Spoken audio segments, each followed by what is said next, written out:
दहेज की भैंस। अरे लता बहू आ गई, दरवाजे में है, कोई आरती की थाली लाओ।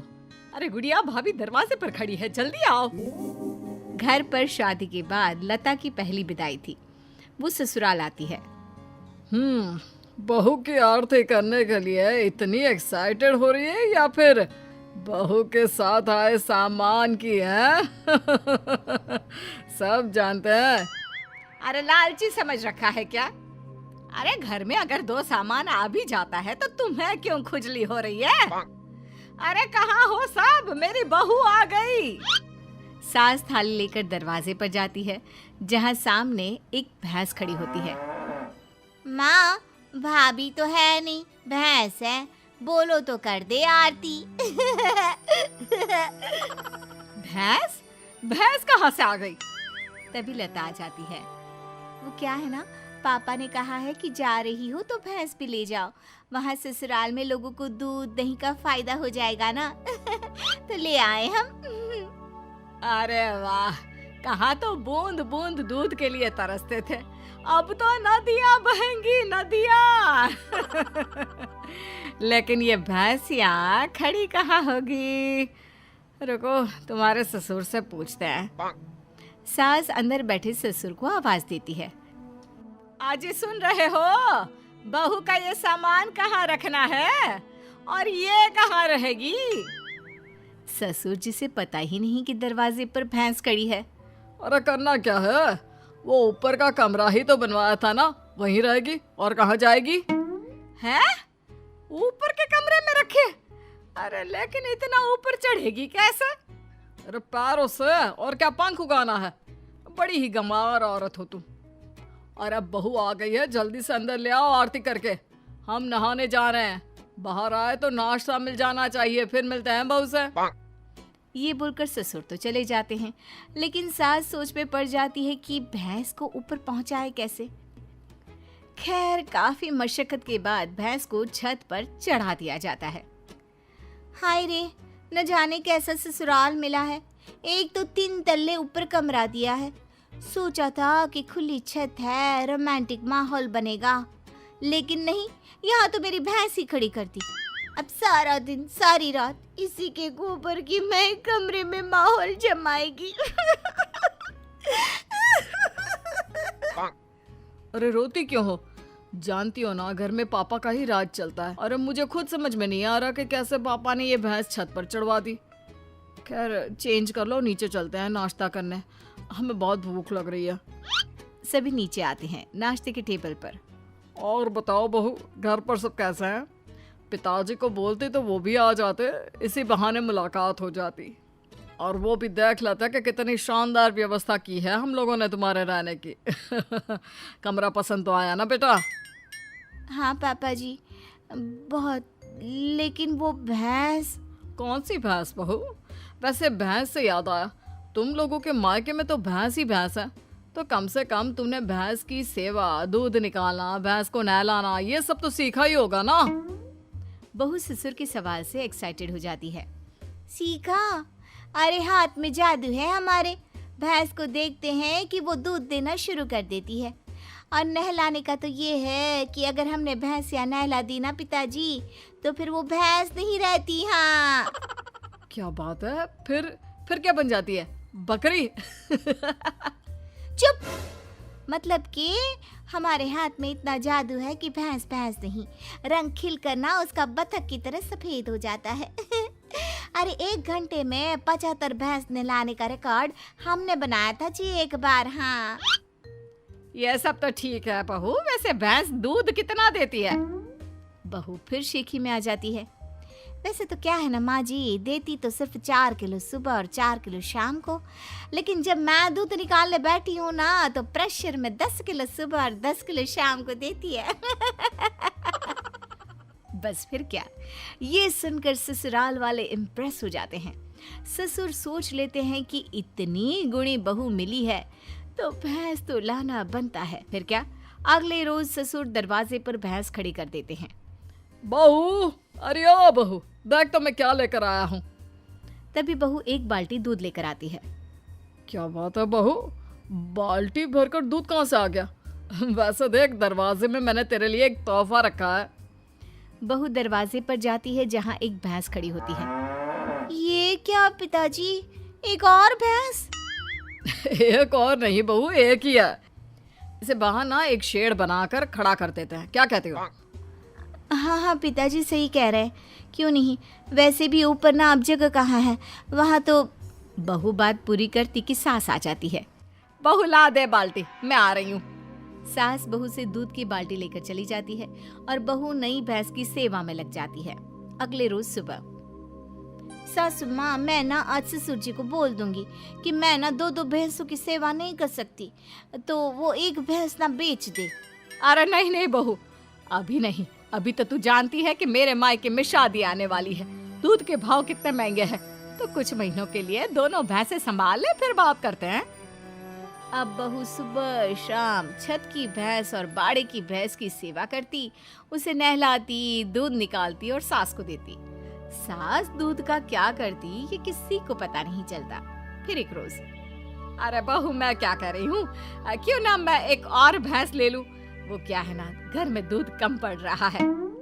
कैसी बात कर रही है सासू माँ, घर में दूध कैसे कम पड़ सकता है? इतना दूध तो खुद ग्वाला भी इस्तेमाल नहीं करता जितना हम और आप करते हैं। ना ना ना ना सासू माँ, एक और भैंस की सेवा करना मेरे बस की बात ना है। बहू का डायरेक्ट जवाब सुनकर सास को आ जाता है गुस्सा। अरे क्या बकवास कर रही है, मैंने जो बोल दिया सो बोल दिया, नहीं तो कर मेरी सेवा। आज शाम को कमरे में आ जाना और रात भर मेरे पैर दबाना। माँ जी, गला ना दबा दूं। भैंस पालने वाली समझा है क्या? अरे कौन से घर में छत पर भैंस खड़ी होती है, सारा दिन गोबर करती है और एक जगह खड़े खड़े भैंस की पीठ भी अकड़ गई है। तभी बहू की बात ससुर के कान तक आती है। क्या छत पर भैंस? अरे कौन से बेवकूफों के घर में छत पर भैंस होती है बहू, क्या तुम भी? हम लोगों के घर पिताजी, आप ही ने तो खड़ी की है ना मेरे कमरे के बाहर भैंस। सारा दिन गोबर करती रहती है। मैं कभी छत की भैंस देखो, कभी बाड़े की। हाँ? क्या? मैंने कब बोला? अरे जब बहू आई थी विदाई में भैंस लेकर, तब आप ही ने तो मुझसे कहा था ना। अरे गुड गोबर, मैंने बहू को ऊपर के कमरे में ले जाने को कहा था, भैंस को नहीं। हे भगवान, बड़ा पागल लोग हो। जल्दी उस बेचारे मवेशी को नीचे ले आओ। सास फिर बेटे के साथ मिलकर भैंस को नीचे ले आती है। मुझे पता होता कि छत पर भैंस है तो मैं ये दूसरी भैंस कभी ना लाता। पर माँ जी को तो पता था ना, उन्होंने आपको नहीं बताया। वो तो तीसरी भैंस भी लाने की बात कर रही है। अरे वो तो मैं दूध बेचने का बिजनेस करने की सोच रही थी, इसलिए। सासू माँ प्लीज ऐसा कुछ भी ना सोचा करे।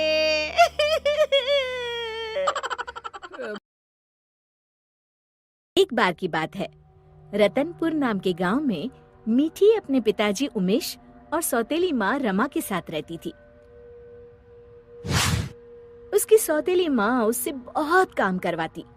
मीठी, कुएं से पानी लेकर आओ। हाँ माँ, अभी लाती हूँ। रास्ते में धूप से बचने के लिए वो एक लीची के पेड़ के नीचे खड़ी हो गई। तभी उसका ध्यान लीची के पेड़ की तरफ गया। लगता है इसको पानी की जरूरत है, मैं आज इसमें थोड़ा पानी जरूर डालूंगी।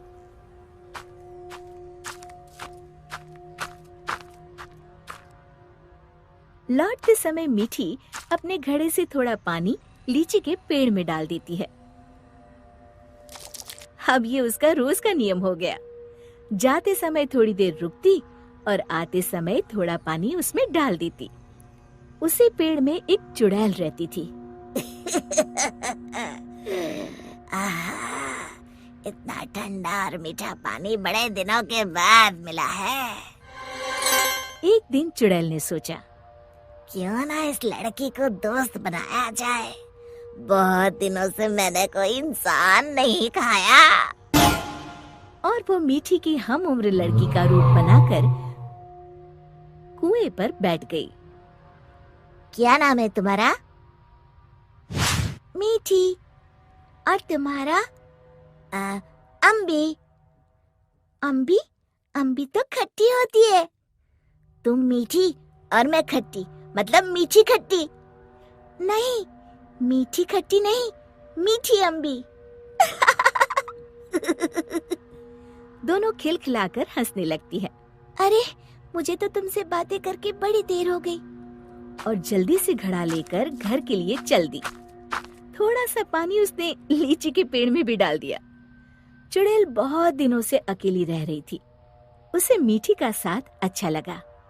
वैसे मीठी अच्छी लड़की है, क्यों ना इसे अपनी दोस्त बना लूं। ऐसे ही रोज मीठी और अम्बी कुएं पर मिलती और ढेर सारी बातें करती, खूब हंसती खिलखिलाती। एक दिन, आज तो बड़ी देर हो गई, मीठी पानी लेने नहीं आई, क्यों ना उसके घर जाकर देखूं। ये सोचकर चुड़ैल मीठी के घर पहुंच गई। वहाँ उसने देखा, मीठी, अभी तक तुमने बर्तन नहीं धोए और पानी भी नहीं लाई।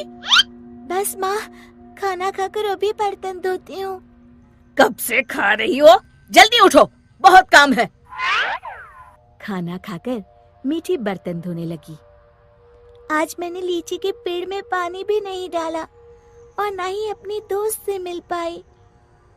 तभी चुड़ैल ने जादू से पूरे बर्तन 1 मिनट में धो डाले। मीठी आश्चर्य से यहाँ वहाँ देख रही थी कि चुड़ैल उसके शरीर में प्रवेश कर गई और वापस आकर सोफे पर लेट गई।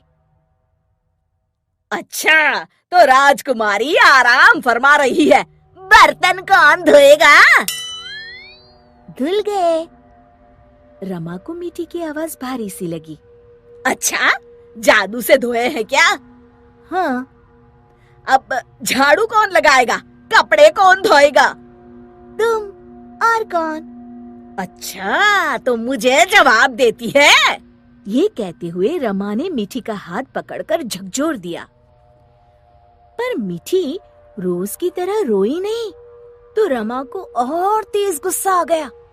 मारने के लिए आगे बढ़ी ही थी कि मीठी ने उसका हाथ पकड़कर गोल घुमाकर छोड़ दिया। रमा तेजी से गोल गोल घूमने लगी।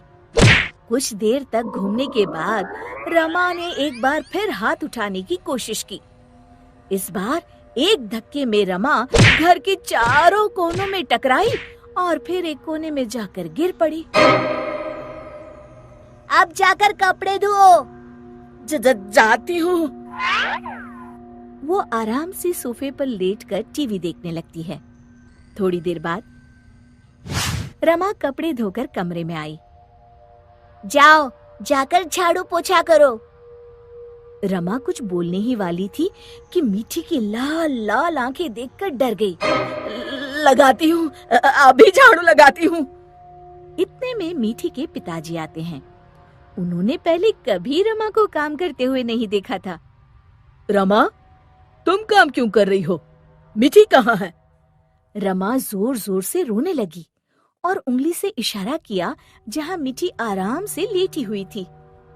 मीठी, मैं क्या देख रहा हूँ?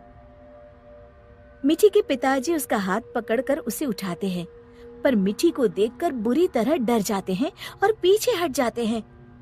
ये देखकर मीठी के शरीर में घुसी चुड़ैल जोर जोर से हंसती है।